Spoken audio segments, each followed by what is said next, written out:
할렐루야. 오늘도 하나님의 은혜와 축복이 여러분과 여러분의 가정에 충만하시기를 주의 이름으로 축원을 드립니다. 우리 함께 앞뒤좌우 형제 자매에게 같이 인사하겠습니다. 당신에게 좋은 일이 일어나고 있습니다. 회복을 넘어 부흥으로 갑시다. 네. 일어나서 함께 갑시다. 예, 감사합니다. 우리는 지난 6주 동안 일어나서 함께 하자라는 주제로 말씀을 나누었습니다. 1주차에서는 일어나서 함께 가자. 신앙의 출발. 이제 겨울도 그치고 비도 그치고 또 지면에는 땅에 꽃이 피었기 때문에 주님과 함께 동행하는 삶을 살자 이렇게 말씀을 드렸습니다. 2주차에는 영적 가지치기, 더 많은 열매를 맺기 위해서 가지치기를 해야 된다 말씀드렸고, 또 3주차에는 쟁기를 잡고 뒤를 돌아보지 말라. 행함이 없는 믿음은 죽은 것이라. 지난주에는 표대 되신 예수님을 향하여 달려갑시다 이렇게 말씀을 드렸습니다. 그리고 오늘은 마지막인데요. 이제 마지막이 무엇일까? 일어나서 함께 하자의 마지막 6주간의 영적 행진의 종착역은 죽으라입니다. 살라고 해야 되는데 죽으라 하십니다. 신앙의 마지막 단계는 죽음입니다. 오늘 예수님께서 분명히 우리에게 말씀하시는 영적 원리가 오늘 12장 24절에 한 알의 밀이 땅에 떨어져 죽지 아니하면 그대로 있고 죽으면 많은 열매를 맺느니라. 내가 죽어야 예수님이 살고 열매가 맺힌다라고 말씀합니다. 신앙의 완성은 결심도 또 열심도 달리기도 아니고 마지막 단계는 죽는 겁니다. 그래서 내가 죽을 때 예수님이 살고 또 영적인 열매가 맺혀지게 되는 것입니다. 오늘 이 시간 우리 안에 있는 내 안에 있는 나를 죽임으로 말미암아 정말로 예수 그리스도가 살아나는 놀라운 은혜가 있기를 주의 이름으로 축원을 드립니다. 만약에 죽지 아니하면 그대로 있습니다. 오늘 본문 말씀 24절 다시 한번 같이 읽겠습니다. 시작. 내가 진실로 진실로 너에게 이르노니 한 알의 밀이 땅에 떨어져 죽지 아니하면 한 알 그대로 있고 죽으면 많은 열매를 맺느니라. 죽지 않으면 그대로 있다라고 말씀합니다. 여러분, 죽지 않으면 그대로 있다. 이건 신앙생활에 있어서 가장 무서운 심판의 단어입니다. 변화가 없는 거예요. 죽지 않으니까 아무런 변화가 없습니다. 여러분의 신앙생활을 한번 점검해 보시기를 바랍니다. 이 그대로의 증상이 뭐냐? 성품이 그대로인 거예요. 예수 믿은 지 10년이 되는데 내가 가지고 있는 타고난 성품이나 기질이 신앙 안에서 다듬어지고 그래서 예전의 모습은 사라지고 더 아름답고 예수님을 닮아가야 되는데 10년 전이나 지금이나 똑같다. 그대로다. 그건 뭐냐? 우리가 죽지 않아서 그렇습니다. 믿음도 마찬가지입니다. 믿음은 날마다 성장하고 이렇게 아름다운 열매를 맺어가야 되는데 구경꾼처럼 수수방관하고 있습니다. 하나님을 향한 신뢰와 확신이 과거나 지금이나 별별 다른 게 없어요. 그러니까 열매가 없는 거죠.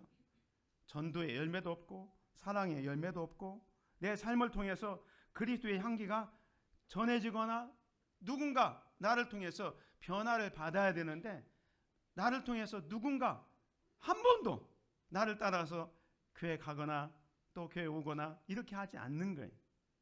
또 기도에도 변화가 없습니다. 무슨 말입니까? 기도는 형식에 그칠 뿐 이 기도를 통해서 내가 영적인 돌파를 하고 기도의 응답을 받아서 기도하니까 이런 응답을 받았다. 기도하니까 이런 힘이 있었어 하면서 기도의 그 능력을 깨달아야 되는데 그냥 기도는 하는데 아무런 감동 없이 기도하는 겁니다. 관계의 변화도 없습니다. 이웃과 공동체 안에서 사랑으로 화합하지 못하고 여전히 갈등 관계에 있다. 그러면 그냥 그대로 있는 거예요.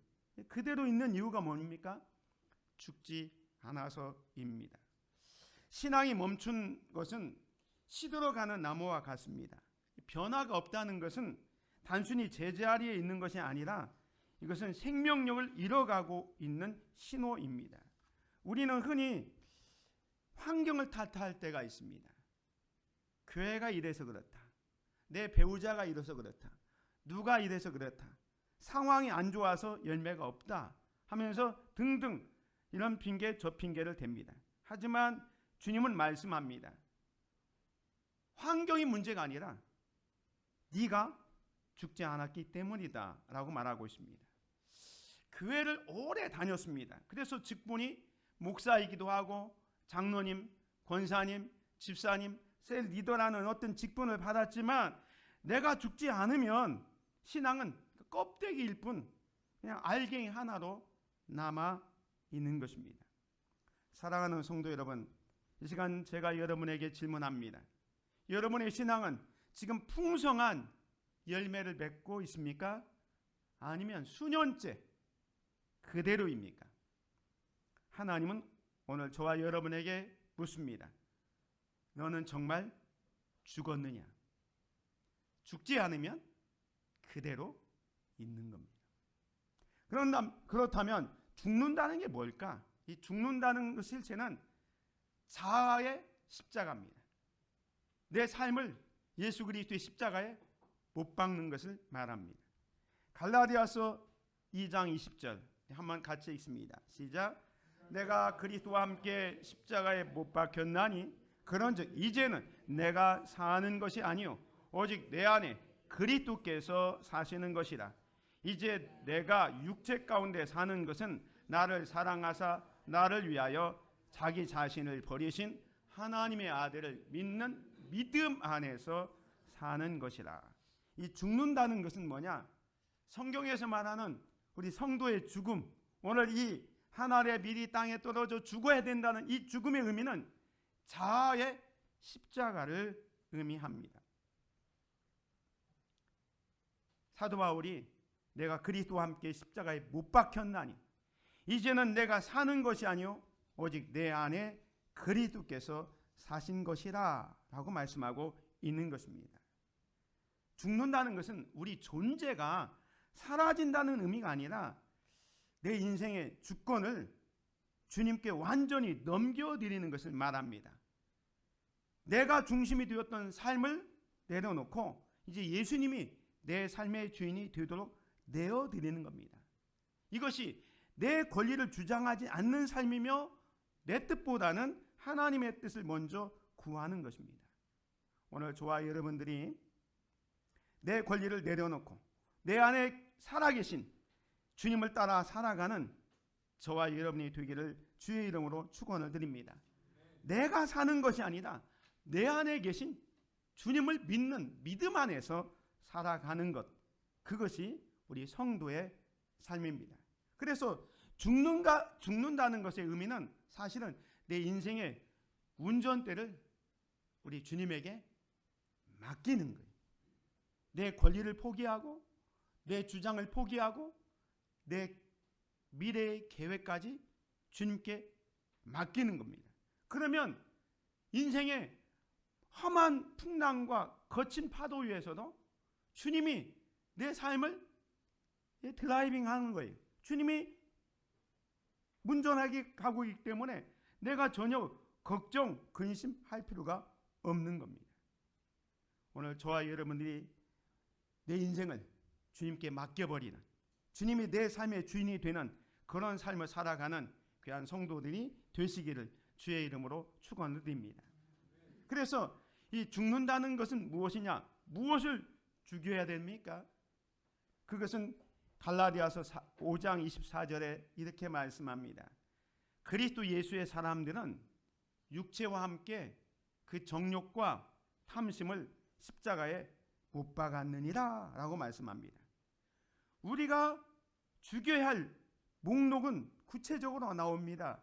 육체와 함께 그 정욕과 탐심을 십자가에 못 박았다. 여기 정욕과 탐심은 내 고집이며 내 자존심, 내 욕심입니다. 이런 것들이 시퍼렇게 살아있으면 성령의 열매는 맺힐 자리가 없는 겁니다. 내가 죽은 그 빈자리에서만 성령의 생명이 역사합니다. 그래서 사도 바울이 그리스도를 믿는 사람이라면 다 자기의 육체와 함께 정욕과 탐심을 십자가에 못 박았느니라 라고 말씀하고 있습니다. 여기 십자가에 못 박았다는 표현은 잠시 조금 참고 억누르는 상태 정도가 아니라 우리의 옛사람을 다 말 그대로 죽여버리는 거예요. 내 안에 있는 고집, 자존심, 욕심을 죽이는 겁니다. 이 고집은 뭡니까? 고집은 내 경험이 말씀보다 앞서는 겁니다. 하나님보다 내가 더 옳다고 생각할 때 이 고집이 살아나게 되는 겁니다. 자존심, 사람들에게 인정받지 못할 때 올라오는 분노, 억울함이 드러나는 게 자존심입니다. 내가 높여지려는 그런 마음이 강할수록 십자가는 멀어지게 되는 겁니다. 내 욕심을 죽여야 됩니다. 이건 뭐냐면 하나님의 뜻보다 내 유익을 먼저 계산하는 태도입니다. 겉으로는 믿음의 선택처럼 보여도 중심에는 내가 있는 거예요. 그래서 여전히 옛사람이 못 박히지 않고 있는 겁니다. 이런 것들이 살아있으면 성령이 일할 자리가 없다는 겁니다. 내 마음의 자리에 자리 잡고 있던 이 고집, 자존심, 욕심을 예수 그리스도의 십자가에 못 박는 저와 여러분이 되시기를 주의 이름으로 축원을 드립니다. 십자가의 원리는 뭐냐면 내가 죽으면 성령이 삽니다. 내가 비우면 성령이 채웁니다. 내가 내려놓으면 열매가 맺힙니다. 우리 같이 한번 할까요? 시작. 내가 죽으면 성령이 삽니다. 내가 비우면 성령이 채웁니다. 내가 내려놓으면 열매가 맺힙니다. 사랑하는 성도 여러분, 내가 죽어야 됩니다. 내가 죽으면 예수님이 살아납니다. 거기에 놀라운 역사가 일어납니다. 근데 사도 바울은 죽는 삶을 말하면 나는 날마다 죽노라 라고 얘기합니다. 고린도 전서 15장 31절에 보면 형제들아 내가 그리스도 예수 안에 우리 주 안에서 가진 바 너희에 대한 나의 자랑을 두고 단언하노니 나는 날마다 죽노라. 날마다 죽는다라고 했습니다. 이 날마다 죽는다는 말은 뭡니까? 신앙은 일회성, 이벤트가 아니라는 거예요. 어제 죽었어도 또 아침 일어나면 다시 살아나는 것이 우리의 자아입니다. 아침에 눈을 뜰 때 내 혈기를 죽여야 됩니다. 직장에서, 교회에서 억울한 일을 당할 때 내 자존심을 죽여야 됩니다.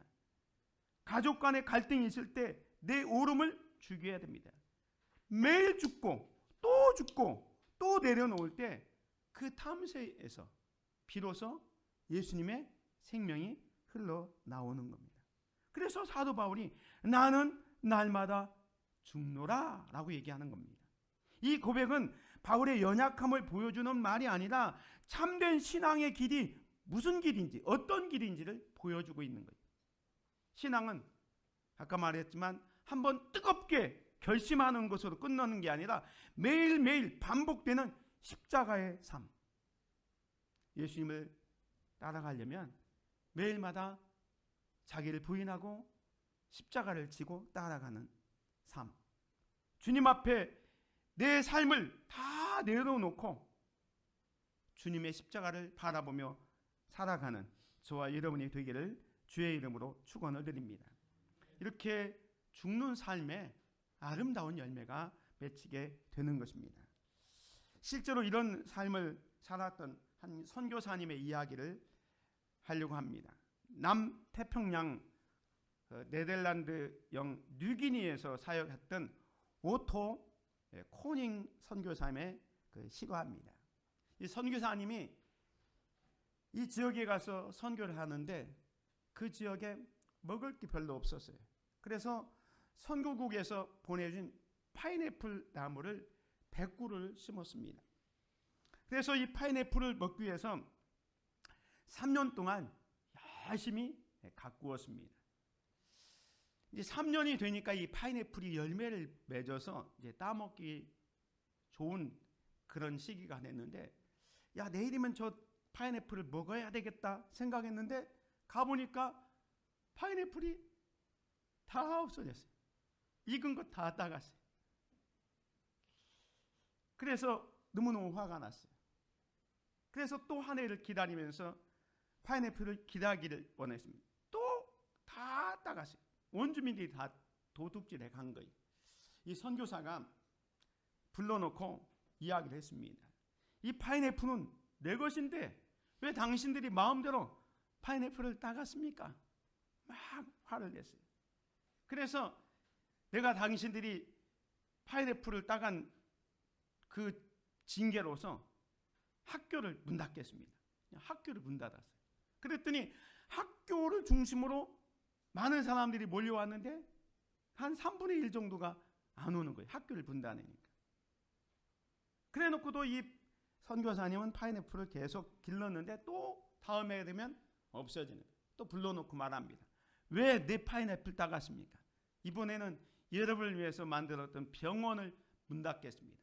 병원을 문 닫았어요. 그랬더니 병원을 중심으로 모였던 그 원주민들이 또 한 3분의 1 안 오는 거예요. 그럼에도 불구하고 이 선교사는 이 파인애플만 생각하면서 또 1년을 기다렸어요. 그런데 또 여전히 파인애플은 없어졌습니다. 이번에는 상점까지 문 닫았어요. 그랬더니 원주민들이 선교사 주변에 거의 다 없어졌어요. 7년 안식년에 돼서 본국에 가서 예배를 드리면서 자기의 사역을 한번 점검해 봤어요. 야, 내 선교 사역의 열매가 왜 이렇게 형편없는가? 쭉 살펴봤어요. 근데 말씀을 읽는 가운데, 야, 그 파인애플 네 거냐? 내 거야. 그 음성을 듣게 됩니다. 아, 그래. 파인애플 내 거라고 생각했는데 그게 하나님 거였구나 해서 깨닫고 다시 선교지에 왔습니다. 1년이 지나니까 또 파인애플이 잘 열렸습니다. 이번에도 여지없이 원주민들이 그 파인애플을 도둑질해 갔습니다. 다른 때 같으면 집합, 여러분들 왜 내 파인애플 따먹었습니까? 하면서 막 화를 내고 그렇게 해야 되는데 선교사님은 이제 전혀 반응하지 않고 오히려 싱글벙글 지냅니다. 그러니까 이상해진 것은 원주민들이었어요. 야, 저 선교사님이 왜 화를 내지 않고 있는가? 너무너무 궁금해서 하루는 찾아와서 질문합니다. 선교사님, 지금까지 우리가 파인애플을 따간 거 아시고 늘 화냈는데 왜 이번에는 화를 내지 않습니까? 그랬더니 선교사님이 이런 얘기를 합니다. 이 파인애플은 제 것이 아닙니다. 하나님께 드렸기에 하나님의 것입니다. 라고 얘기했습니다. 아, 그랬더니 이 원주민들이 깜짝 놀랐어요. 왜 깜짝 놀랐느냐 하면 이 파인애플은 선교사 건 줄 알고 도둑질한 거예요. 그런데 이게 파인애플이 지금 누구 거라고요? 하나님 거라고 생각하니까 이게 덜컥, 야, 우리가 하나님 걸 도둑질한 거야. 이런 생각이 든 거예요.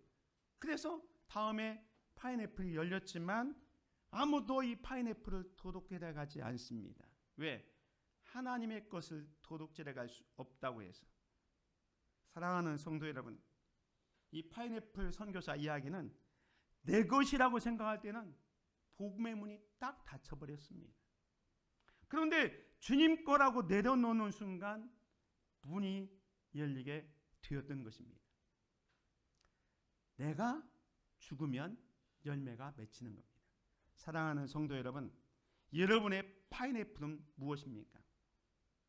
여러분의 손에 쥐고 있는 자존심입니까? 돈입니까? 자녀입니까? 미래에 대한 계획입니까? 그것을 내려놓을 때, 그것을 죽일 때에 열매가 맺히게 됩니다. 주님은 계속해서 이렇게 말씀합니다. 자기의 생명을 사랑하는 자는 잃어버릴 것이요, 이 세상에서 자기의 생명을 미워하는 자는 영생하도록 보존하리라.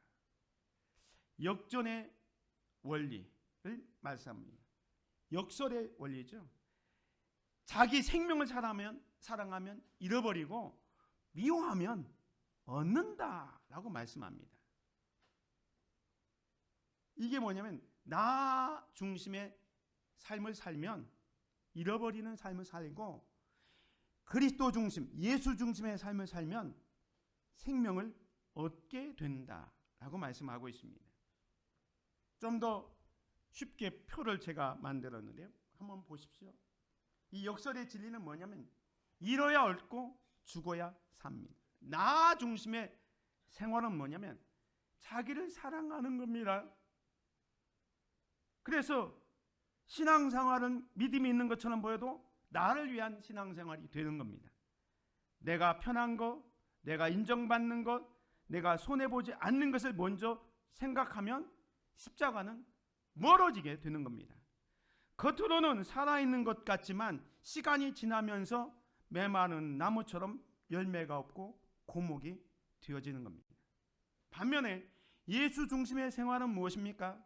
주님을 위해서 모든 것 내려놓습니다. 내 뜻보다 하나님의 뜻을 먼저 선택합니다. 때로는 손해보는 길을 택하는 삶입니다. 예수님은 이것을 자기의 생명을 미워하는 것이라고 표현했습니다. 나를 없애라는 뜻이 아니라 내 욕심과 내 자존심, 내 자리를 내려놓고 주님이 내 삶의 중심이 되도록 내어드리는 삶입니다. 그렇게 살아가는 사람은 세상에서 잃어버리는 것처럼 보여요. 그렇지만 하나님 안에서 영원한 생명과 풍성한 열매를 맺게 되는 것입니다. 사랑하는 성도 여러분, 미랄의 원리, 죽으면 열매를 얻습니다. 내가 예수님 앞에서 정말로 묻히는 삶을 살면 새로운 생명이 시작되는 겁니다.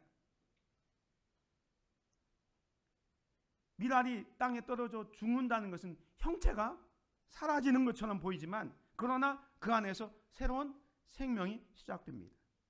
우리 신앙도 마찬가지입니다. 내가 살아 있으려 할수록 열매는 없고, 내가 주님 앞에 묻힐 때 생명이 나타납니다. 죽음은 끝이 아니라 하나님께서 새 생명을 시작하는 자리입니다. 오늘도 저와 여러분이 나 중심의 신앙생활을 내려놓고 예수님 중심의 삶을 선택하는, 그래서 여러분의 삶 속에, 우리의 삶 속에 영원한 생명의 열매를 맺어가는 귀한 성도를 되시기를 주의 이름으로 축원을 드립니다. 예수님께서는 계속해서 말씀합니다. 사람이 나를 섬기려면 나를 따르라. 나 있는 곳에 나를 섬기는 자도 거기 있으리니 사람이 나를 섬기면 내 아버지께서 그를 귀히 여기시리라 말씀합니다. 여기 보면 예수님께서 나를 섬기려면 나를 따르라 라고 말씀하고 있습니다. 예수님은 제자들에게 단순히 믿으라고만 말씀하지 않고 분명하게 나를 섬기려면 나를 따르라. 섬긴다는 것은 다른 말로 예수님을 따라가는 걸 말합니다. 예수님의 길을 따라가는 걸 말합니다. 예수님이 걸어간 길은 사람들이 기대하는 것처럼 화려하고 편한 길이 아니었어요. 오히려 예수님의 길은 낮아짐의 길이었어요. 늘 겸손했고 자기를 낮추고 다른 사람을 섬기는 그런 길이었습니다. 자신을 비워내는 길이었고 결국 골고다 십자가로 향하는 죽음의 길이었습니다. 예수님은 우리에게 다른 길을 약속하지 않으셨습니다. 주님을 따르는 사람도 예수님이 가셨던 그 길을 걸어가게 되는 것입니다. 그래서 때로는 자존심을 내려놓을 때가 있습니다. 손해를 감수할 때도 있습니다. 억울함을 참고 사랑을 선택해야 할 때가 있습니다. 아무도 알아주지 않는 자리에서 묵묵히 순종해야 할 때가 있습니다. 그러나 바로 그 길이 주님이 계신 길이고 주님과 함께하는 자리입니다. 그래서 예수님은 나 있는 곳에 나를 섬기는 자도 있고 내가 그를 귀히 여긴다 라고 말씀하고 있는 것입니다. 오늘 저와 여러분들은 예수님이 가셨던 이 십자가의 길의 열매를 맺어야 합니다. 내가 죽을 때 우리 가정이 살고요, 내가 죽으면 교회가 살고, 내가 죽으면 사역이 살고, 내가 죽을 때 일터가 사는 것입니다. 우리가 주님의 길을 선택할 때 그때 하나님께서 일하시게 되는 것입니다. 그래서 십자가의 길은 고통으로 끝나는 길이 아니라 사실은 열매로 이어지는 길입니다. 주님을 따라가는 삶 속에 우리의 가정이 변화되고, 교회는 부흥되고, 사역에는 풍성한 열매가 맺히게 될 것입니다. 사랑하는 성도 여러분, 사람이 나를 섬기면 아버지께서 그를 귀히 여기신다라고 말씀합니다. 때로는 우리가 사람들에게 인정받지 못해도 하나님께서 여러분을 귀히 여기신다는 것을 깨닫고 주님을 따라가는 귀한 성도들 되시기를 주의 이름으로 축원을 드립니다. 그러기 위해서는 어떻게 해야 됩니까? 죽으라 말씀하고 있습니다. 우리가 6주 동안 쭉 말씀하는데, 일어나라 죽기 위해서, 정리하라 죽기 위해서, 뒤돌아보지 말라 죽기 위해서, 행하라 죽기 위해서, 표대를 향하여 달려가라 죽기 위해서, 주님을 따르라 죽기 위해서. 오늘 주님은 우리에게 최종적인 명령을 합니다. 미랄이 되어라. 이제 그만 죽어라. 그래서 너를 통해서 다시 살아나고 열매를 맺게 하라 라고 말씀하고 있습니다. 이 시간 저와 여러분들이 이렇게 결단하면 좋겠습니다. 미랄 되기로 결단하십시오. 내가 십자가 앞에서 나를 못 박습니다. 그래서 나는 죽고 예수로 살겠습니다. 이런 결단을 할 때 여러분의 가정의 열매가 맺히고, 교회의 열매가 맺히고, 사역과 또 인생의 열매가 맺히게 될 것입니다. 죽어야 열매를 맺습니다. 기도하겠습니다. 아버지 하나님, 오늘 말씀 앞에서 우리 자신을 돌아봅니다. 열매 맺기를 원하면서도 여전히 내가 살아있어 주님이 일하실 자리를 내어드리지 못했던 우리의 모습을 고백합니다. 주님, 우리의 고집과 자존심과 욕심을 십자가 앞에 내려놓습니다. 내가 죽지 않으면 아무 열매도 맺을 수 없음을 깨닫게 하시고, 날마다 나를 부인하며 주님을 따르는 믿음을 허락하여 주옵소서. 내 뜻이 아니라 주님의 뜻이 이루어지기를 원합니다. 내가 살아있으려 하지 말고 내 안에 예수님이 살아 역사하도록 우리를 비워 주옵소서. 오늘 이 결단이 순간의 감동으로 끝나지 않게 하시고 삶 속에서 날마다 죽고 날마다 순종하게 하옵소서. 그리하여 우리의 가정과 교회와 삶의 자리에서 십자가의 열매가 풍성히 맺히게 하시고 주님 홀로 영광 받으시는 삶을 살기를 원합니다. 예수 그리스도의 이름으로 기도드립니다. 아멘.